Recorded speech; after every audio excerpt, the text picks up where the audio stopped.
본 방송에서 제공하는 투자 정보는 투자 판단에 대한 조언입니다.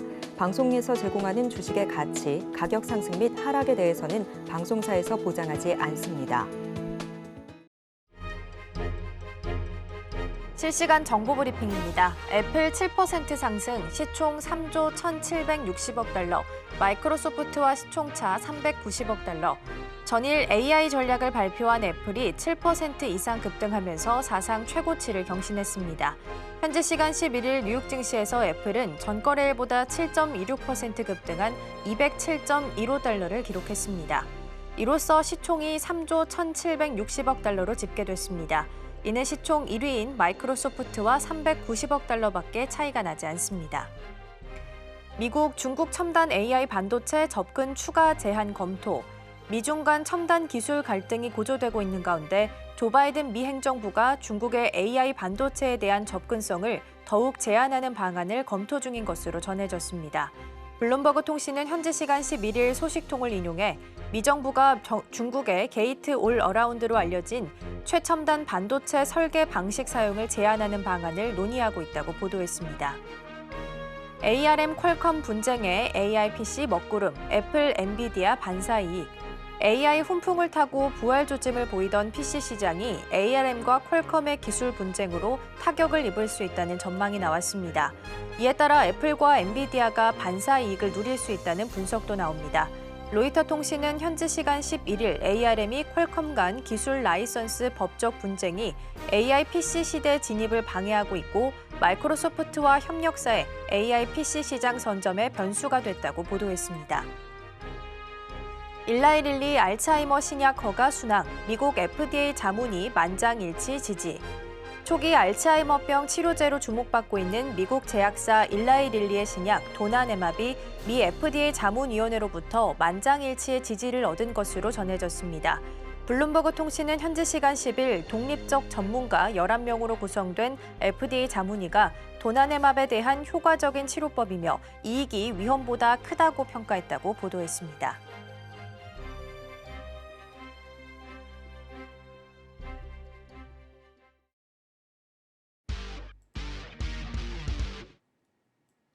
시청자 여러분 안녕하세요. 증시8 오늘의 승부주 시작합니다. 진행의 이가은입니다. 어제 뉴욕 증시는 혼조세로 마무리를 지었습니다. 다만 S&P 500과 나스닥은 다시 한번 사상 최고치를 경신하는 모습을 보였습니다.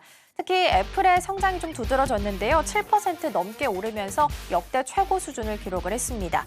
어제는 WWDC에 대해서 좀 부정적인 의견이 많이 나왔다면 하루 만에 다시 한번 분위기가 반전이 됐습니다. 교체 수요가 높을 거다라는 긍정적인 코멘트가 나오게 되면서 7% 넘는 급등세를 기록을 했습니다.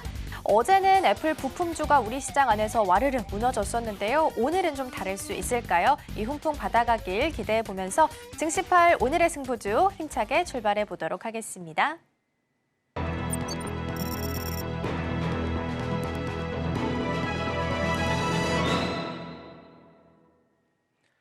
네, 안녕하십니까. 박정우 PD입니다. 오늘 이제 벌써 수요일이네요. 이번 주는 정말 긴장감을 이제 늦추면 안 됩니다. 후반을 가면 갈수록 이제 오늘 저녁에 이제 CPI 발표를 앞두고 있고요. 과연 전달에서 이번 달까지 그 둔화 속도를 이어갈 수 있을지 우리 시청자분들 조금 긴장하시면서 보셔야 될 것 같고요. 그다음에 내일은 또 내일 저녁이죠. FOMC가 앞두고 있습니다. 그래서 이제 오늘, 내일, 금요일은 조금 긴장을 좀 하면서 좀 시장을 바라봐야 될 것 같습니다. 계속 말씀드리지만 지금은 나무보다 좀 숲을 보면서 하반기를 좀 대비하셔야 된다. 지금 6월이랑 7월에 우리가 종목을 잘못 선택해가지고 콕하고 또 물려버리면 또 하반기에 암울할 수도 있으니까요. 우리 시청자분들 우리 오늘의 승부주 보시면서 완벽한 전략을 좀 짜드리도록 할 테니까 채널 고정 부탁드리고요. 그다음에 이제 어제 제가 오프닝에서 말씀드렸듯이 애플은 처음에는 항상 좀 혹평을 맞지만 시간이 지나면 지날수록 사과의 진정한 의미가 발견된다. 근데 이번엔 좀 빨리 발견됐네요. 하루 있다가 첫날에 바로 혹평 받다가 다음날 이제 미국의 이제 대형 IB들이 이제 좋은 얘기를 많이 얘기하면서 좀 좋은 모습을 보였는데 일단 어저께 승부주 AS 하고요. 애플에 관련돼서 조금 질문을 드려보겠습니다. 왜? 우리나라 부품사들이 어제 많이 빠졌거든요. 그래서 오늘 이제 많은 분들이 또 보유하신 분들 올라갈 거라는 예상을 하실 텐데요. 이따 바로 질문 드려보겠습니다. 자, 그러면 어제장 승부주 수익률 확인해 보시겠습니다. 네, 어제 우지는 살짝 강보합 수준에서 일단 마무리를 지었고요. 김성규 전문가님 일진전기 1.36% 좋은 수익률 거두면서 마무리했습니다. 일단 어제는 우리 두 분의 전문가님들의 수익률이 조금 쉬어가는 느낌이에요. 이틀 정도 달렸기 때문에 이제 어제는 살짝 쉬어가는 느낌이지만 유창희 대표님 하지만 네. 우진의 상승은 아직 시작이 안 된 거지 죽은 게 아니잖아요. 그렇죠. 뭐 어제도 말씀드렸습니다만은 이제 원전 관련된 이슈들 계속 나올 수 있다고 생각하고 있고 지금 한 일주일 정도 횡보하고 있는 것이기 때문에 바닥 다지기가 잘 되는 거면 추가 상승 가능성 계속 열어놔야 되지 않을까 판단하고 있습니다. 네, 일단 우리 시청자분들이 아시겠지만 평택에 지어지고 있는 우리 반도체 이제 앞으로 우리나라의 핵심 먹거리죠. 그 부분에서 전력이 부족하다 얘기 계속 나오고 있고요. 원전에 관련된 이슈는 우리가 오늘 하루에 끝나는 게 아니라 지속적으로 관심 가지면 좋을 것 같고요. 그럼 우진 지금 어제 접근 안 하신 분들은 신규 접근도 가능한 거죠? 네, 뭐 지금 뭐 횡보를 하고 있기 때문에 뭐 이런 자리에서는 뭐 충분히 모아갈 수 있는 위치가 아닌가 생각을 좀 하고 있습니다. 네, 그리고 어제 롯데 에너지 머티리얼즈가요. 네, 자사주 매입 소식으로 급등을 했습니다. 네. 자사주 매입은 제 생각으로는 좋은 거 아닌가요? 좋은 거죠. 뭐 어쨌든 최근에 이제 저 PBR, 기업 밸류 정상화 뭐 이런 부분들이 이슈가 되고 있는 상황에서 롯데 에너지 머티리얼즈 같은 경우 사실은 롯데 에너지 머티리얼즈가 뭐 현금이라든지 이런 거 투자할 것이 많음에도 불구하고 왜냐면 성장 기업 아니겠습니까? 그럼에도 불구하고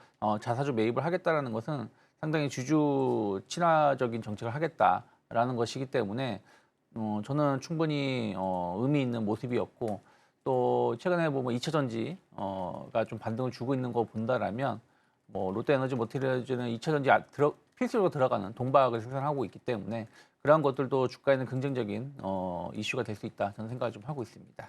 자, 그리고 이어서 이제 롯데 에너지 머티리얼즈 자사주 매입했으니까 소각까지 해주면 더 좋을 것 같은데 이건 제 바람입니다. 자, 그리고 VM이 네. 어저께 또 급등을 보여줬습니다. 일단 어저께 승부주는 살짝 쉬어갔지만 이전에 우리가 얘기했던 승부주들은 또 좋은 모습을 보였는데 그중에 이제 VM 무슨 일인가요? 네. VM이 이제 사실은 그때도 이제 HBM이라든지 뭐 이런 거 좀 말씀드리면서 그 4월 25일쯤에 말씀드렸었는데 그러고 나서 약간 좀 조정이 좀 나왔었어요. 그래서 좀 못 가나 싶었는데 어저께 한 번에 한 20% 정도 상승을 좀 했었고요. 장중에는 거의 뭐 상한가도 가긴 했습니다.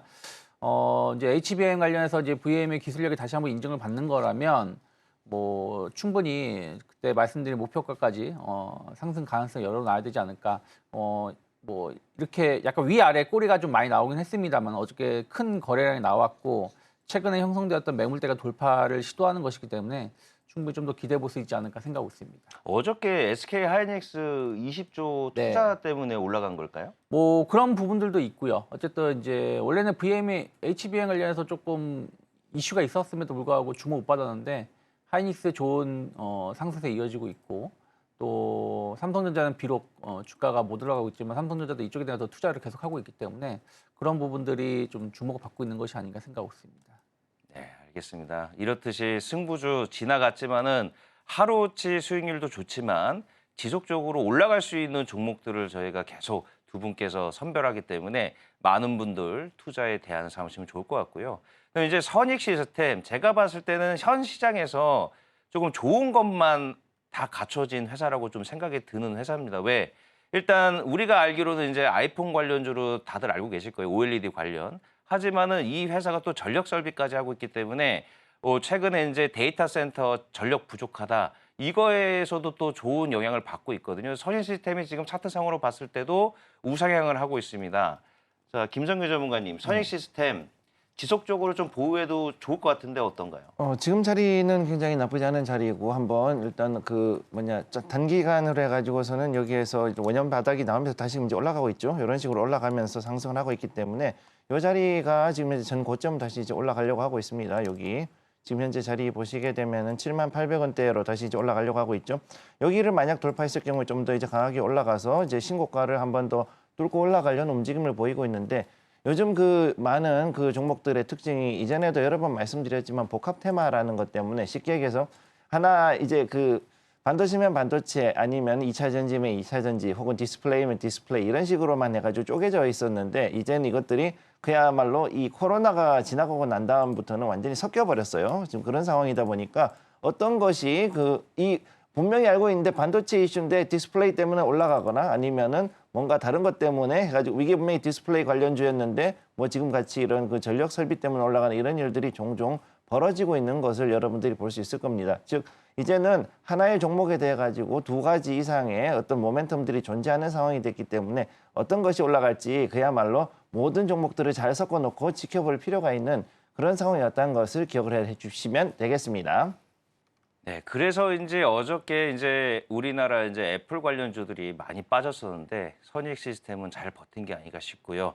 자, 우리 시청자분들 오늘의 승부주 종목 한 달 넘게 지금 이어가고 있는데 이렇듯이 시간이 지나도 지속적으로 상승하는 모습들을 보여주는 이유가 두 분께서 앞으로 제가 항상 이런 말씀드리죠. 백사장에서 지금 바늘을 찾아야 됩니다. 하도 많이 올라가 갖고 그 바늘을 정확하게 찾아드리고 있으니까 많은 분들 채널 고정해 주시면 좋을 것 같습니다. 자, 일단 애플이 어저께 이제 미국 IB 쪽에서 좋은 얘기들이 나오고 낙관론이 또 나오면서 이 인텔리전스와 인텔리폰이라는 또 합성어가 생기면서 지금 앞으로 아이폰에 대한 수요, 슈퍼사이클이 예상된다라는 의견들이 나와줬습니다. 그러면서 어제 애플이 다시 시총 2위를 탈환을 했고요.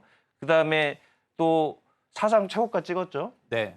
그래서 애플이 일봉상으로 7% 이상 올라간 적이 있나 생각이 들 정도로 아주 놀라운 상승률을 보였는데 근데 이제 유창희 대표님 어제 네. 이제 우리나라 애플 관련주들이 많이 빠졌고 많이 빠졌죠. 대표님께서 그때 한번 제안해 주셨던 네. 플루토도 많이 빠졌단 네, 많이 말이에요. 빠졌죠. 이 관련돼서 오늘 전략을 좀 짜주셔야 될 것 같습니다. 이게 분명히 오늘 반등 나올 텐데 애플에 관련된 이슈를 믿고 끌고 갈지 아니면은 빠져나올지 어떤 전략을 세울까요? 뭐 일단은 제일 중요한 건 어저께 하락했었던 걸 만회하느냐가 제일 중요하다고 생각을 좀 하고 있어요. 그러니까 어저께 뭐 플루토도 그렇고 뭐 BH도 한 11% 하락을 했고요. LG 이노텍은 좀 아랫꼬리가 나오긴 했지만 한 5% 정도 하락을 했거든요. 그래서 어제 하락한 것을 회복한다라면 애플 이슈에 맞춰서 주가는 다시 한번 직전 고점까지 올라갈 수 있다라는 기대감을 가져갈 수 있는 건데 만약에 반등이 어제 하락한 거의 절반 정도밖에 안 나온다. 그러면은 조금 리스크 관리하는 게 맞지 않을까 생각을 좀 하고 있습니다. 뭐 어찌되었든 지금 이제 뭐 분석이 어제 나온 거 보면 사실은 별 내용은 없었다 생각하고 있어요. 뭐 이번에 AI 이것 오픈 AI 때문에 제품을 바꾼다라기보다는 오래 썼으니까 바꿀 거다라는 거거든요. 근데 이 얘기는 예전에도 계속 나왔었던 부분들이라서 이게 얼마나 변화를 줄 수 있을지. 물론 삼성 저도 이제 제 거는 한 3년 된 폰인데 이번에 AI 그 업데이트를 해주더라고요. 그래서 사용해 보니까 상당히 좋은 것들이 많이 있었어요. 그래서 새로 폰을 좀 바꾸고 싶은 어떤 분위기가 기분이 들긴 했는데 이제 애플은 그 아예 사전 봉쇄하는 거 아니겠습니까? 작년에 출시된 제품에만 서비스를 업데이트 해주고 그전 제품들은 업데이트를 안 해주기 때문에 이제 친구들 폰이나 이렇게 사용해 보고 괜찮다 싶으면 바꿀 가능성은 좀 높다라고 판단하고 있습니다만은 과연 근데 그 전에 이제 뭐 14나 13 뭐 이렇게 갖고 계신 분들이 모든 사람들이 다 바꿀 것인가? 그럴 가능성은 좀 제한적이다 생각하고 있습니다. 그래서 일단 수요가 늘어날 수 있다는 것은 어느 정도 예상이 되고 있었는데 그만큼의 폭발적으로 늘어날지 여부는 계속해서 좀 지켜볼 필요가 있지 않을까 생각하고 있습니다. 네, 지속적으로 지켜봐야 된다라고 말씀을 해주셨어요. 자, 그러면은 김성교 전문가님한테는 이제 2차 전지 쪽 얘기를 좀 드려볼게요. 최근에 이제 2차 전지 관련주들이 바닥을 제가 이제 세 번째 질문 드린 것 같습니다. 바닥 권역에서 다지는 모습 보이다가 최근에 좋은 모습, 우상향하는 모습 보이는데, 근데 이제 6월 19일에 유럽 윈터 배터리가 또 열리잖아요. 네. 그래서 이제 분명히 또 전고체 배터리에 대한 얘기가 나올 텐데, 김성교 전문가님한테 물어보고 싶은 거는 지금 어쨌든 2차 전지가 바닥권이 확인이 된 건지도 궁금하고요.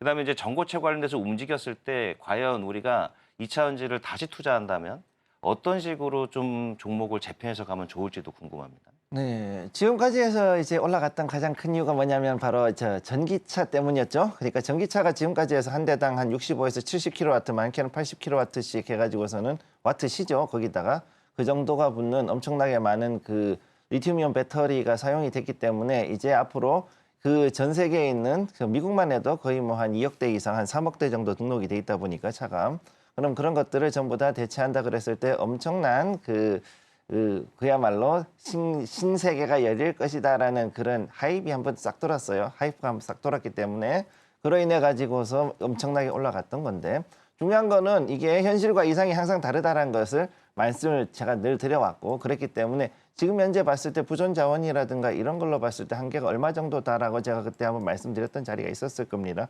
자, 그러면은 요거 간단하게 일단 보도록 하죠. 우선은 에코프로 여러분들이 좋아하시니까 에코프로로 먼저 얘기할게요. 에코프로로 먼저 말씀드리면 자, 지금 현재 여기서 약간 조금 떨어졌지만 다시금 힘을 주고 올라가는 자리에 있다는 거 여러분 보실 수 있을 겁니다. 자, 여기에 11만 원대가 분명히 산업적으로는 한계가 있다 그랬는데 여기 이 한계를 넘어설 수 있는 원인이 뭐냐면은 첫 번째 이유는 바로 리튬의 재활용, 그 다음에 신규 광산의 개발, 요 두 가지가 나오면은 요 단이 더 올라갑니다. 그러면 여기 올라갔을 때 어느 정도까지 올라가느냐? 대략 했을 때 현재 자리에서 20% 정도 더 올라간다 그랬을 때 13만 원대. 자, 12만 9,600원. 그러니까 여기 나오는 13만 6천 원대 요 근처죠. 여기까지는 일단 충분히 산업적으로도 커버해 줄 수 있는 자리가 나온다라고 보시면 될 거예요. 자, 그러니까 여기 요 자리를 제가 일단 여기 빨간색으로 일단 표시를 해드리고 우선 여기를 그리고 제가 이 말씀을 드리겠습니다. 자, 그러면은 여기까지 올라간다 그랬을 때 이전에 있었던 자리들, 자, 30만 7,800원까지 올라갔던 이 위에 이 단, 자, 설명을 드리죠. 이 위에 있던 자리 뭐냐면 사람들의 하입이 그만큼 확 몰려 있었던 자리라고 보시면 되는 거예요. 즉, 그만큼의 기대감, 즉 거품이 이만큼 끼어 있었기 때문에 이 상단에 계시는 분들은 아주 거품을 잘 타신 분들이라고 말씀을 드리겠습니다. 대단히 죄송한데. 자, 그렇기 때문에 이 자리에서 더 올라가기 위해서는 여기에서 다음으로 올라가기 위한 다음 단계. 자, 여기서 전고체가 나온다. 전고체가 나왔을 때 20만 원까지 올라가고 25% 올라가고요. 그다음 여기서 더 올라갔을 때 그러면은 이제 마지막으로 말씀드린 게 ESS 그랬을 때 25만 원대까지가 저는 일단 볼 수 있는 최고 한계치라고 보고 있고 이 위로 넘어가는 이 자리, 자, 여기 꼴이 나온 자리는 사실 조금 죄송한 얘기지만 이 자리에서 여러분이 사셨다면은 이 부분은 어쩔 수 없이 손절을 하실 수 있다. 단 이렇게 해가지고 크게 세 개의 지금 현재 박스권이 나올 수 있기 때문에 산업적 분석으로 봤을 때는 여러분들이 그래도 탈출할 수 있는 구멍은 충분히 있다라고 말씀드리겠습니다. 자, 그리고 두 번째 질문이었던 전고체 배터리 쪽에서 김성규 전문가님 생각하셨을 때 조금 괜찮은 회사가 있다면 하나 또 압축해 줄 수 있으실까요? 괜찮은 회사가 지금 현재는 전부 다 지금 시총이 다 작기 때문에 아니면 비상장이기 때문에 여기에 대해서는 조금 말씀드리기가 어렵고요. 그래도 대장주라 그러면 역시 삼성 SDI 정도. 삼성 이렇게. SDI. 역시 현재로서 상장주로는 삼성 SDI. 자, 잠깐 좀 보겠습니다. 요거 잠깐 보도록 하죠. 자, 현재 봤을 때 여기서 수렴하고 있는데 좀 떨어졌어요. 지금 볼 때. 여기서 수렴하는 자리였었다가 떨어졌기 때문에 현재 이 자리에서 다시금 한 번 더 맞출 수 있는 자리 37만 5천 원 자리에서 다시금 한번 상승을 시도하고 있는데 현재 여기에서 지금 벗어나면 오히려 한 번 더 조금 더 떨어져서 올라간다기보다는 오히려 조금 더 떨어져 가지고 요 저점이었던 34만 2천 원까지는 한 번 더 조금 더 파동을 주고 떨어졌다가 다시 올라갈 수 있는 자리다. 단 여기서 봤을 때 저는 삼성 SDI는 현재 전고체 배터리 파일럿 그 공장을 돌리고 있기 때문에 제가 봤을 때 1년에서 2년 안에는 조만간 여기에 대해서 반등 나올 수 있는 여지 충분히 있다고 보고 있습니다. 네. 그리고 이제 마지막으로 이 질문, 알테오젠을 보유하고 계신 분들 지금 기분이 매우 좋으실 것 같습니다. 올해 들어서 주가만 거의 6배가량 올라가면서 코스닥 시가총액 2위 자리를 등극을 했습니다. 자, 알테오젠 우리가 이제 쉽게 봤을 때 보통 이제 항암 치료 받을 때 우리가 정맥 주사를 맞잖아요. 정맥 주사 맞으면은 제가 저 가족에서도 그 항암 치료를 받으신 분이 계시는데 한 번 받으실 때 거의 한 8시간 정도를 주사를 맞고 나오셨거든요. 매우 힘들어 하셨고. 근데 이제 SC 제형이라고 이 기술은 이제 우리가 피부 조직에다가 인슐린 맞듯이 복부나 팔뚝에다가 이렇게 탁 해가지고 한 10분 이내로 항암제를 맞을 수 있다라는 기술이라고 생각하시면 될 것 같은데요. 현재 알테오젠이 세계적인 대형 제약회사 머크와 지금 키토르다라는 면역 항암제 이 부분도 세계 1위 매출을 달리고 있는 항암제거든요. 여기다가 이제 같이 기술을 합쳐가지고 항암 관련돼 가지고 지금 임상을 진행 중입니다. 그래서 이제 알테오젠이 강한 모습을 보이다가 최근에 한 2월이었나요? 이제 계약 조건도 바꿨죠. 이제 비독점에서 독점으로 바꾸면서 이제 주가가 아주 우상향하고 있습니다. 그래서 지금 알테오젠 보유하고 계신 분들 매우 축하드리는데 이제 항상 우리들은 그렇잖아요. 아, 올라도 걱정이에요. 이거 어떻게 해야 되냐. 자, 유채 대표님. 네. 제가 보유자는 아니지만 올라도 걱정입니다. 너무 올라가지고 뭐 어떻게 매매 전략을 짜야 될까요? 일단은 뭐 고점을 함부로 예단할 수는 없다 생각을 좀 하고 있어요. 왜 그러냐면 지금 뭐 시가총액이 15조이긴 합니다만은 지금 알테오젠이 가지고 있는 독자 기술이 히알루로니다제를 이용한 제형 기술인데 이걸 갖고 있는 회사가 전 세계 알테오젠하고 다른 기업 2개 기업밖에 없다라고 하고 있고요. 또 지금 머크사 그러니까 추정하건데 이게 만약에 이제 제품화되면서 시장을 장악하게 된다라면 머크사 기준으로만 1년에 로열티로 한 1조씩 받을 수가 있다라고 하고 있거든요. 그러면 지금 15조 시가총액인데 뭐 이건 그렇게 비싸다고 말할 수 없는 거 아니겠습니까? 머크사한테만 로열티 받는 건 아닐 거니까요. 그래서 추가적으로 주가 상승 가능성은 계속 열려 있다 생각 좀 하고 있어요. 그래서 뭐 이걸 지금 알테오젠 가지고 계신 분들은 모두 수익 중이시기 때문에 뭐 수익이 많으신 분도 있고 뭐 적으신 분도 있고 약간 차이는 있겠습니다만은 그냥 기술적으로만 말씀드린다라면 일단 5일선을 크게 이탈하기 전까지는 조금 더 가지고 있는 게 맞다 생각을 좀 하고 있고요. 그리고 조금 없으신 분들이라면 좀 눌림목이 나왔을 때 뭐 예를 들어서 막 11선이나 그러니까 지금 기준으로 친다라면 24, 4만 원 정도 되겠죠. 뭐 그 정도 눌림목이 나오면은 지금 가격 대비해서도 한 15% 조정이 나오는 거거든요. 일시적으로. 그랬을 때는 또 단기 낙폭과대에 따른 또 반등을 대비하면서 또 분할 매수해볼 수도 있는 위치가 아닌가 생각하고 있습니다. 네, 알테오젠 관련해서 이슈 좀 짚어봤고요. 한 가지 더 체크 좀 해보고 넘어가 보도록 하겠습니다. 우리 김성규 전문가님과 함께 이야기 나눠볼 텐데요. 머스크가 어제는 애플이 챗 GPT를 탑재한다고 하자. 애플 폰 못 쓰게 하겠다. 보안 문제 있다. 이렇게 얘기를 하다가 오늘 아침 나온 속보를 또 보면 기존에 있었던 오픈 AI랑 올트먼과의 소송을 취하하겠다라는 소식이 좀 전해지기도 했습니다. 그래서 과연 의중이 어떤지가 해석이 좀 분분한데 어떻게 보실까요?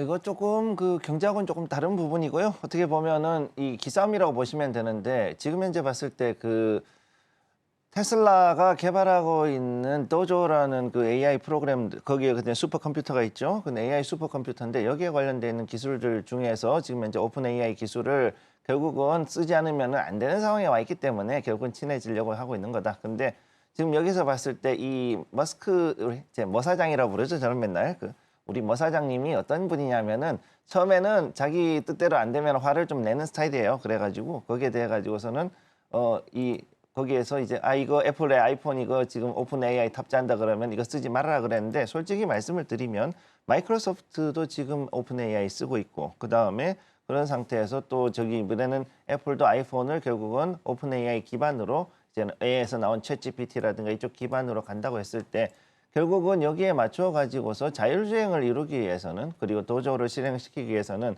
실컷 좋건 이제 오픈 AI하고 협력할 수밖에 없는 상황이 온 거죠. 그러니까 아무래도 이제 현실 인정하고 그러고서는 다시금 이제 어떻게든 오픈 AI하고 다시금 이제 개발하기 위해서 이렇게 있는 건데 재밌는 거는 머 사장님께서는 생각보다 현실적이고 일을 추진한 데 있어 가지고서는 그렇게 생각이 굳어 있지는 않기 때문에 이렇게 유연하게 움직일 수 있었다라고 저는 그렇게 보고 있습니다. 네, 오늘 아침 들어온 속보까지 함께 좀 이야기 나눠봤고요. 반도체 하나만 더 짚고 가볼게요. 유창희 대표님과 함께 이야기 나눠보겠습니다. 바이든 행정부가 GAA 아키텍처에 대해서 중국 제한하는 것을 막겠다라고 발표를 좀 했습니다. 네. 엔비디아나 인텔, AMD가 이제 내년부터 GAA 방식을 적용을 네. 해서 칩을 내놓을 것으로 예상이 좀 되는 상황 속에서 이런 발언이 나왔거든요. 그럼 우리 기업도 영향을 받는 부분이 좀 있을까요? 뭐 어쨌든 중국을 규제한다는 얘기는 좀 이쪽 관련돼서 가장 앞서 있는 게 삼성 쪽으로 알고 있거든요. 그렇기 때문에 충분히 좀 기대를 해볼 수 있는 것이죠. 그리고 지금 TSMC도 이쪽으로 좀 전환시키려고 하고 있는 부분들이 좀 있기 때문에 여기서 어떤 경쟁을 얼마 좀 우리가 우위에 설 수 있을지 여부를 계속 체크하시면서 접근하면 좋을 것 같은데 어쨌든 중국을 규제한다는 것 자체에는 지금 이제 파운더리 시장을 보면은 중국이 한 10% 정도 점유율을 차지하고 있고 그다음에 삼성이 한 20%, 정도, 20에서 25%, 그리고 나머지가 이제 TSMC가 다 차지하는 것인데 중국은 사실은 중국 기업을 대상으로 그 생산해서 판매하는 거라서 전 세계적으로 본다라면 큰 의미는 없다고 보시면 될 것 같아요. 근데 이제 이 부분이 조금 이제 우리나라 기업이 삼성 쪽이 삼성이라고 할 수 있겠죠. 우리나라 기업이라고 해봤자. 그래서 조금은 뭐 긍정적인 역할을 해줄 수 있는데, 근데 이게 당장 주가에 얼마나 영향을 미칠지는 좀 봐야 되지 않을까 판단하고 있습니다. 네, 우선 관련된 내용들은 최종 결정들은 대선 전으로 예상이 좀 되고 있으니까요. 이 부분도 함께 좀 주가의 흐름도 지켜보시면 좋지 않을까 싶습니다. 오늘 장 안에서 어떤 이슈를 주목해보면 좋을지도 확인해 보도록 하겠습니다. 주제 화면으로 살펴보시죠. 네, 먼저 우리 유창희 대표님은 생물보안법 수혜주 찾기고요. 우리 김성규 전문가님은 신재생 에너지, 태양광이 먼저 움직일까라는 부분입니다. 네, 먼저 우리 유창희 대표님과 함께 이야기 나눠보겠습니다. 생물보안법의 수혜주 찾기인데요. 아무래도 CDMO 수혜 기업인 네. 거죠? 그렇죠. 이제 미국이 중국 생물보안법을 이제 만들면서 중국을 좀 규제를 좀 계속 하려고 하고 있는 것이죠. 그래서 우리나라 기업이 반사이익을 누릴 수 있다라는 얘기는 이미 지난 1월, 2월부터 계속 이슈가 되고 있었습니다. 미국 바이오 USA가 이제 마무리를 좀 했는데 이번에 보면 중국 업체가 대거 불참을 했다라고 합니다. 그래서 그 규모는 약간 좀 축소된 것처럼 보이지만 오히려 방문객은 더 많았다. 평소보다 그 전전 연도의 행사보다 더 많았다라고 하고 있고요.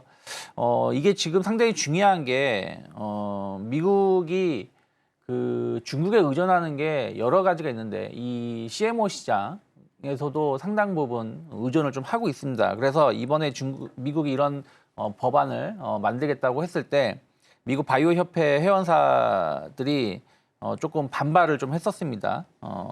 미국 최대 바이오 로비 그룹인 바이오 협회 같은 경우는 생물보안법을 비판했다가 회장도 바뀌고 협회 회장도 바뀌고 내부 임원도 되고 바뀔 정도인데 왜 처음에 이렇게 좀 반발을 했었냐면 미국 바이오 협회 회원사 10개 중에서 한 8개 정도가 중국 CDMO, CMO에 의존을 좀 하고 있다라는 평가가 좀 있고요.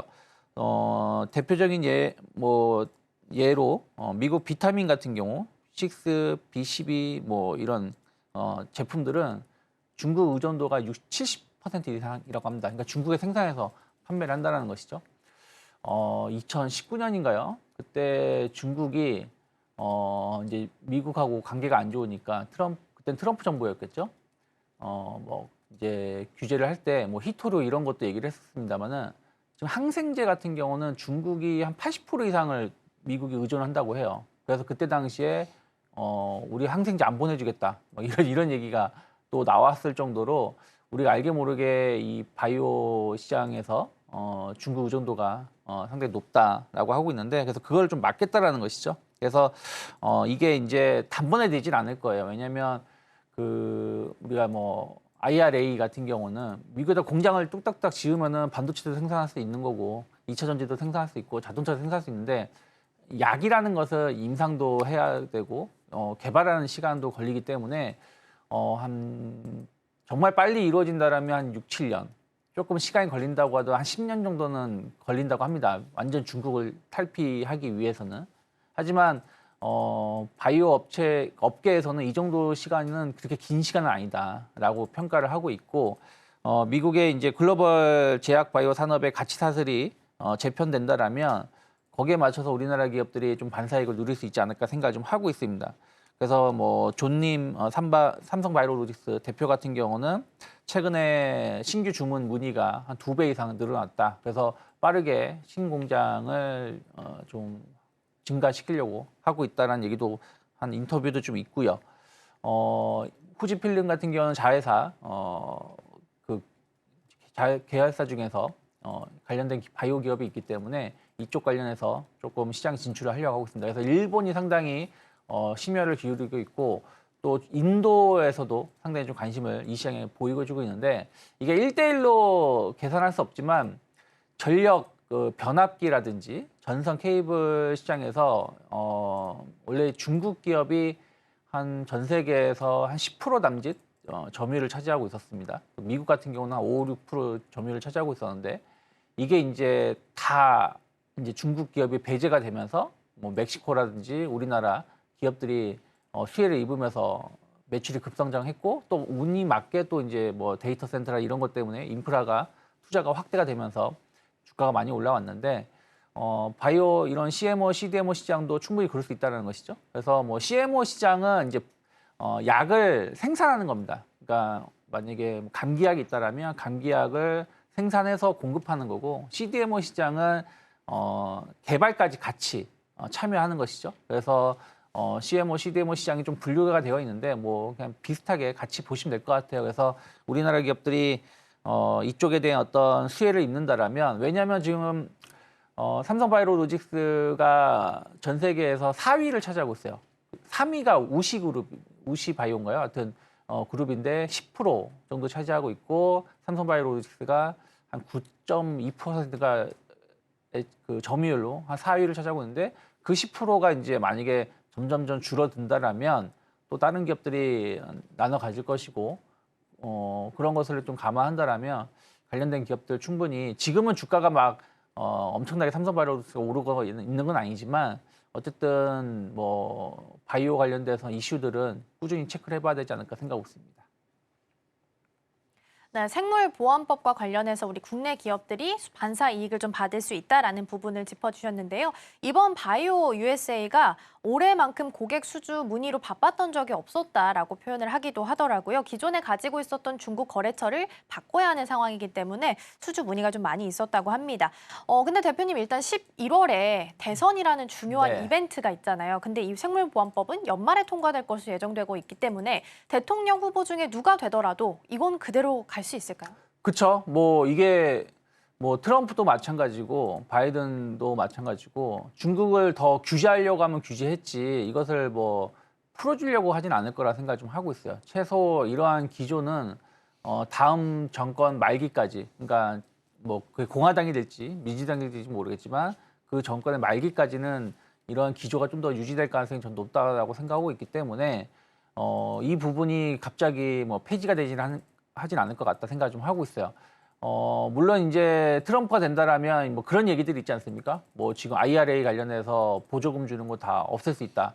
왜 우리가 보조금 주자? 뭐 이럴 수 있고 뭐 태양광이나 신재생 에너지 관련돼서 정책이 좀 변화될 수 있다고 하지만 그거는 이제 공화당하고 민주당하고의 어떤 그 관점의 차이 때문에 뭐 이럴 수 있다 저럴 수 있다 하는 거지만 중국을 규제하는 거에 대해서는 뭐 둘 다 한 목소리를 내고 있는 부분들이기 때문에 이런 것들이 어떤 변화를 줄 가능성은 좀 상당히 제한적이지 않을까 생각하고 있습니다. 네, 대선의 결과와는 크게 관계없이 연말까지 아마 통과될 것으로 예상이 좀 되고 있다라는 부분도 언급을 해주셨고요. 바이오 USA에서 스위스의 론자 그리고 일본의 후지필름 그리고 삼성바이오로직스 이렇게 세 기업들이 가장 크게 눈이 좀 띄었다고 합니다. 특히 이 중국이 가지고 있었던 빈자리를 채우기 위해서 각축전을 벌였다라고 하는데 그러면 대표님 우리 기업들이 스위스나 일본 기업들에 대비해서 가지고 있는 좀 뛰어난 특징이 있다고 한다면 뭐가 있을까요? 일단은 뭐 그동안 이제 데이터 데이터 레코드가 잘 쌓여 있다라는 거죠. 그러니까 뭐 경험치가 많이 쌓여 있다라는 거죠. 삼성바이오로직스 같은 경우도 그런 부분들이 인정된 부분들이 많이 있고 또 뭐 우리나라 바이오 업체들이 글로벌에서 선전하는 기업들이 많이 있습니다. 뭐 셀트리온 같은 경우도 뭐 바이오시밀러 관련해서는 뭐 일본, 유럽에서는 뭐 독보적인 점유율을 차지하고 있고 미국에서도 상당히 선전하는 부분들이 좀 있거든요. 그러면 이런 부분들이 어느 정도 이제 우리나라 바이오 업체들에 대한 어떤 이미지를 좋게 만들어주는 거거든요. 그래서 그런 것들이 좀 강점이고 또 우리나라가 좀 한번 생산을 하게 되면 좀 빠르게 생산을 하고 공급한다라는 거. 그리고 이제 가격적인 측면도 중요하다 생각하고 있어요.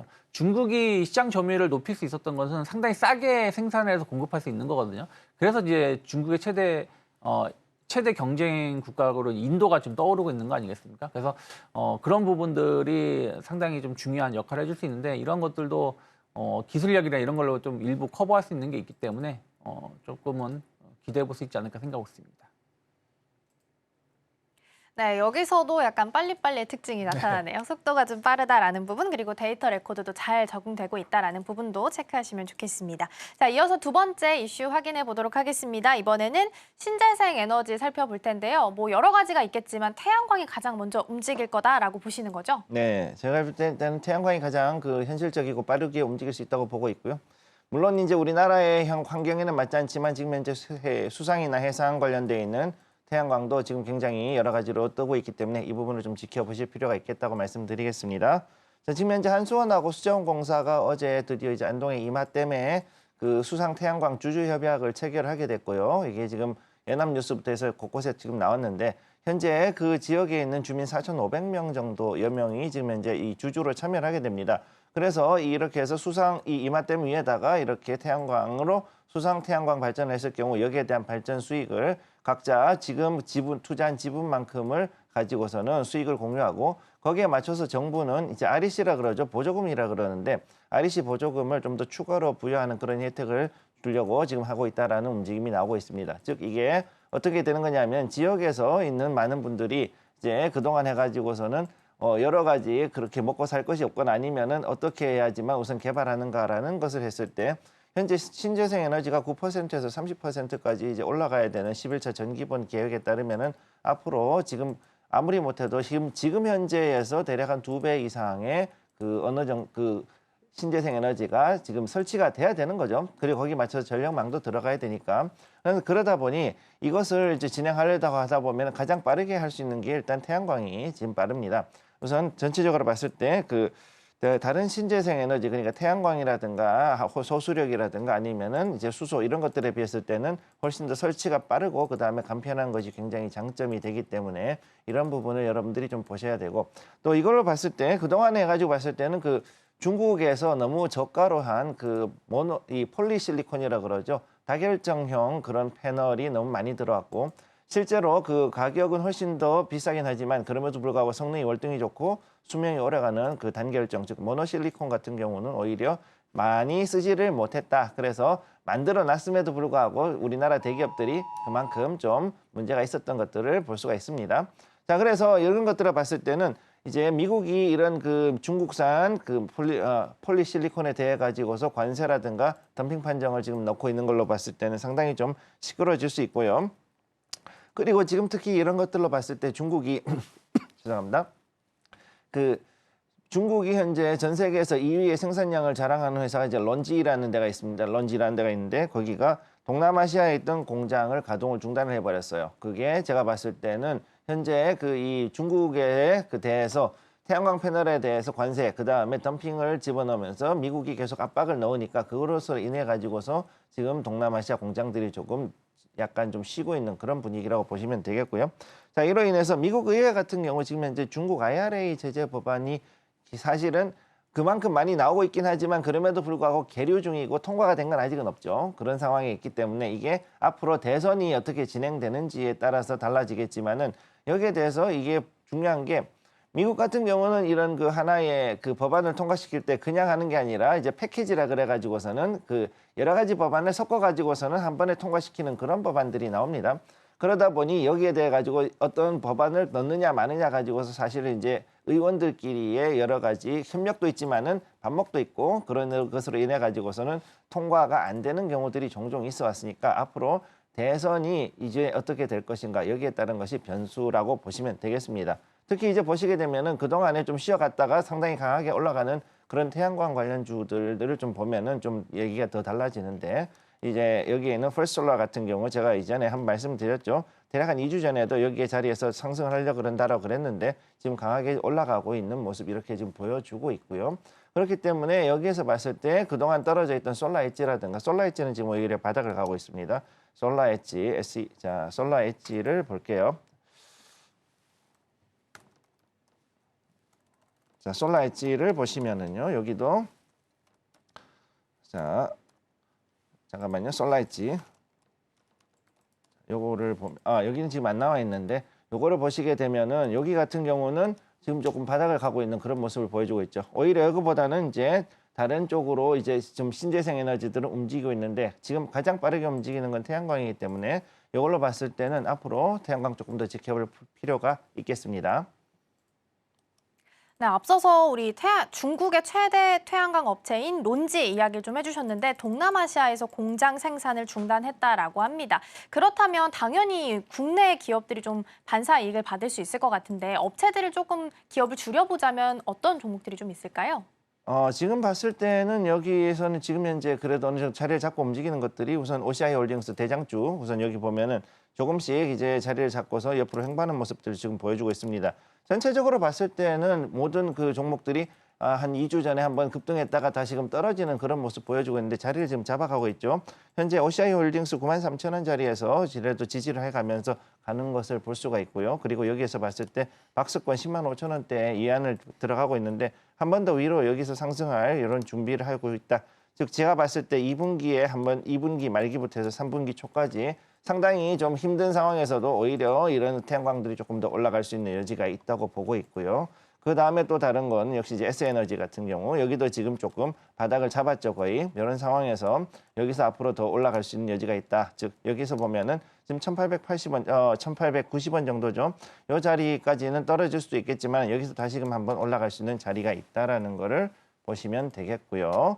그 다음에 지금 현재 그래도 좀 재밌는 거는 현대에너지, HD 현대에너지 솔루션 여기도 상당히 시가총액이 나쁘지 않으면서도 그러면서도 올라갈 수 있는 자리를 만들고 있다 이렇게 보시면 되겠습니다. 현재 모든 자리들이 보면은 바닥에서 서서히 올라갈 준비를 하고 있기 때문에 이 자리는 되게 저가 매수할 수 있는 좋은 찬스라고 보시면 되겠습니다. 네, 태양광 이슈까지 함께 체크를 좀 해봤고요. 이어서 오늘의 승부주들 확인하러 함께 가보시죠.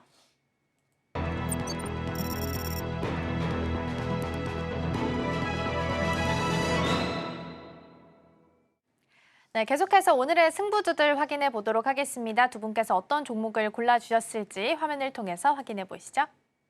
네, 먼저 우리 유창희 대표님은 바이넥스, 김성규 전문가님은 한화솔루션 골라주셨습니다.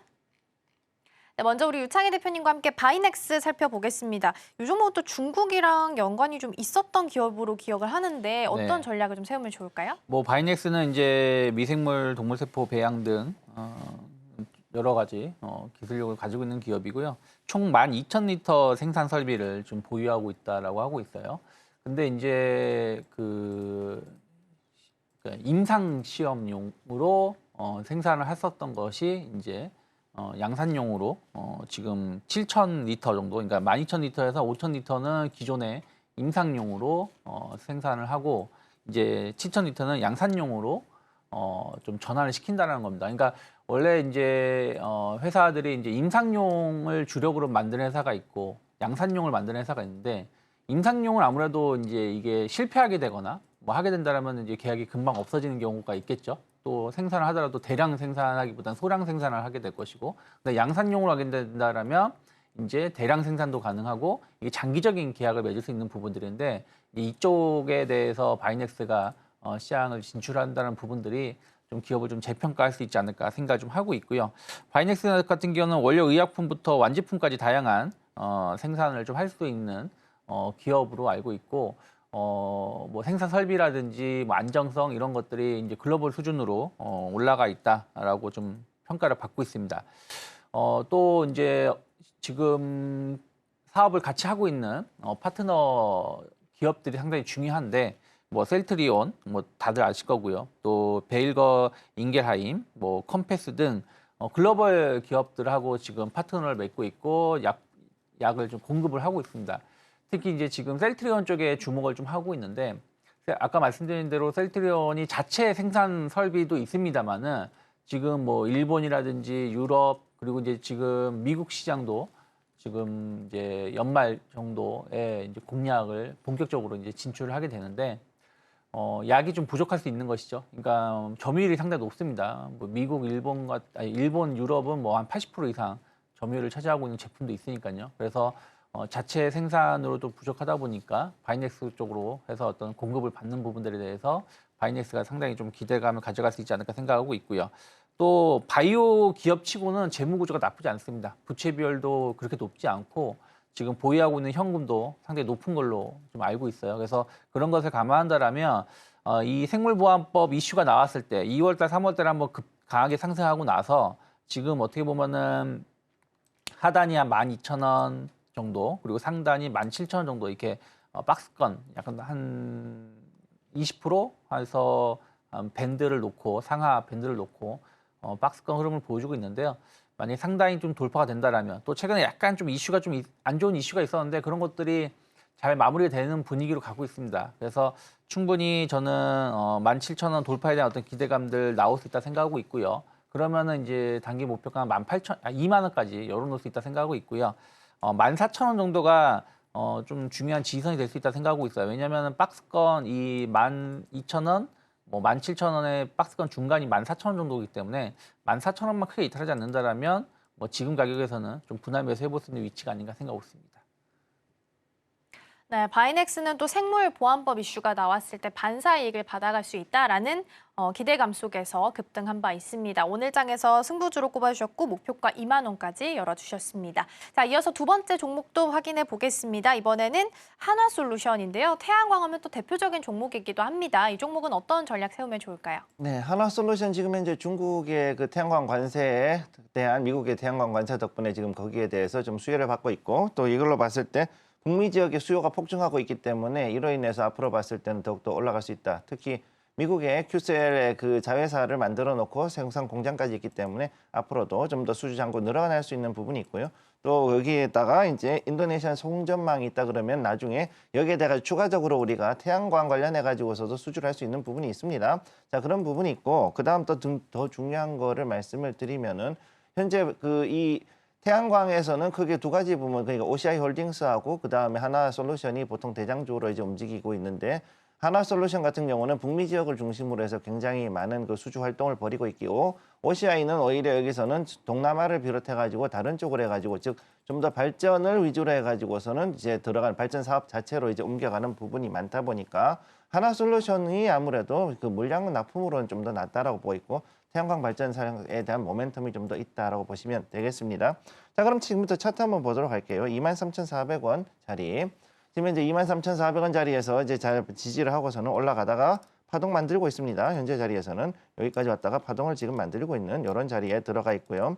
자, 그렇기 때문에 현재 여기에서의 고점이었던 여기에서 만들었던 고점이었던 34,200원을 조만간 돌파할 수 있는 확률이 높다 이렇게 보시면 되겠습니다. 여기서 봤을 때 1차 목표가 39,000원 제가 제시를 해드렸고요. 그렇기 때문에 여기에 이 자리는 제가 봤을 때 굉장히 좋은 자리예요. 현재 여기서는 그래도 움직임이 약간은 떨어질 수 있겠지만 그럼에도 그렇게 많이 떨어지지 않고 오히려 상승 추세를 타고 더 올라갈 수 있는 자리라고 보고 있고 여기에 대한 손절가는 28,000원으로 여러분들께 제시를 해드리겠습니다. 자, 28,000원 자리에서는 일단은 어느 정도 여기까지 만약에 떨어졌다 여기서 밑으로 갔다 그러면 23,400원까지 가서 여기서 다시금 사가지고 올라가시면 되겠고 현재 자리는 굉장히 낮은 자리, 즉 저가 매수하기 굉장히 좋은 자리이기 때문에 오히려 여러분들이 장기적으로 끌고 갔을 때는 더욱더 큰 수익을 낼 수 있다고 보시면 되겠습니다. 네, 태양광 쪽에서는 오히려 지금이 저가 매수할 수 있는 절호의 또 찬스가 될 수 있지 않을까 싶습니다. 가장 대표적인 종목 중 하나가 또 한화솔루션인데 이 종목을 오늘 승부주로 꼽아주셨고요. 단기적으로 봤을 때는 중국의 최대 태양광 업체 론지가 또 동남아시아 공장 생산을 중단했다라는 소식도 전해지고 있으니까요. 반사 이익을 받을 수 있을지도 함께 보시면 좋을 것 같습니다. 목표가는 39,000원까지 열어주셨고요. 이 두 가지 승부주가 얼마나 하루 동안 수익률을 냈는지 궁금하다 하시는 분들께서는 오늘장, 내일장 2부를 통해서 확인 가능하니까요. 많은 관심 부탁드리겠습니다. 자, 그럼 마치기 전에 오늘 방송의 핵심 내용 다시 한번 화면으로 정리해 보겠습니다. 네, 오늘 유창희 대표님과 함께 생물보안법 수혜주 함께 좀 찾아봤고요. 김성규 전문가님과 함께 신재생 에너지가 움직인다면 태양광이 가장 먼저 움직일 수 있다라는 부분도 짚어봤습니다. 오늘의 승부주로는 바이넥스와 한화솔루션 꼽아주셨습니다. 네, 저희가 방송 중에 제공해드린 정보는 투자 판단을 위한 조언일 뿐 해당 종목의 가치와 수익률은 보장하지 않습니다. 저희는 잠시 후 증시 9로 돌아오겠습니다. 시청해주신 여러분 고맙습니다.